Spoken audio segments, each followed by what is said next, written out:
مرحبا وأهلا وسهلا بكم أعزائي المشاهدين أينما كنتم في برنامجكم المميز مشاهير دي زاد. اليوم جيناكم تغطية خاصة من مهرجان عنابة للفيلم المتوسطي في طبعته الخامسة، أين تألقت النجوم بأروع الإطلالات وسط أجواء أقل ما يقال عنها رائعة جمعت بين الفن الجزائري الأصيل والبصمة العالمية. عرفت السجادة الحمراء لمهرجان حضور واسع لعدد كبير من نجوم الجزائر والعالم العربي، وكانت الأجواء أقل ما يقال عنها رائعة جمعت بين التقاليد والفن الجزائري في أبهى صور لها. خلونا الآن نمر إلى أجمل ما ميز السهرة، وهي إطلالات النجمات والمشاهير الذين خطفوا الأنظار في السجادة الحمراء.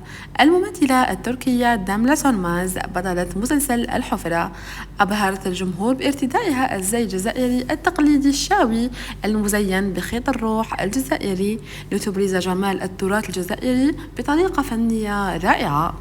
وأيضا الفنانة السورية ديما قندلفت تألقت بالقفطان القاضي الجزائري المطرز، وأيضا بالإكسسوار خيط الروح العاصمي، إطلالة جمعت بين الأصالة والفخامة الجزائرية.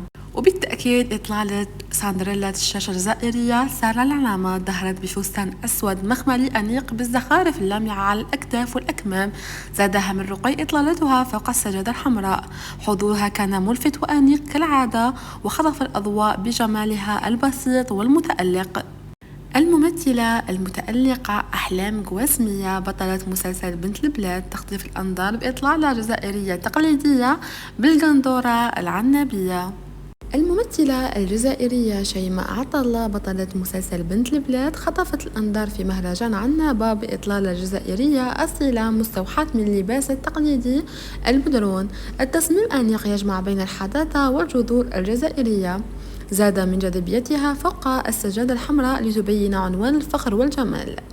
الممثلة الشابة ليديا شبوط بطلة مسلسل بنات المحروسة تخطف الأنظار بإطلالة راقية في مهرجان عنابة للفيلم السينمائي، بالإضافة إلى نجمات حضر العديد من الفنانين الجزائريين المعروفين، منهم عبد العزيز بوكروني، مصطفى العريبي، أكرم جغيم، زكريا بن محمد، شمسود سجوكر، كريمة دراجي، رضا سيتيزاز، وغيرهم من الوجوه الفنية البارزة على الشاشة التلفزيونية.